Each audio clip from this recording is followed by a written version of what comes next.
Ashfall gikan sa Mount Canlaon miabot sa pipila ka mga lugar sa Negros Occidental. Ang mga residente sa Canlaon City gipabakwit. Nabatyagan sa nakadiiyang barangay ang Abu gikan sa Bulkang Canlaon dihang mibuto kini niadtong Biyernes sa gabii.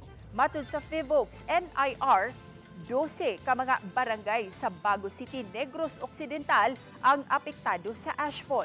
Sa video ni Raymond Zamora, makita ang epekto sa ashfall sa barangay Mailom, Bago City.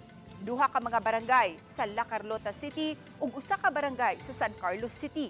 Walay nabalita nga apektado sa Canlaon City nga habig sa Negros Oriental. Apan, andam na ang Canlaon City LGU nga mopahigayon ng evacuation kung gikinahanglan. Nagpaabot na lang og kamanduan ang CDRRMO Canlaon sa pag-evacuate sa mga nagpuyo sulod sa extended 6-kilometer danger zone. Wala pa naman po tayong advice na i-extend po yung danger zone po natin. So, napili pa rin po sa 4 kilometer permanent danger zone yung ating restricted area po.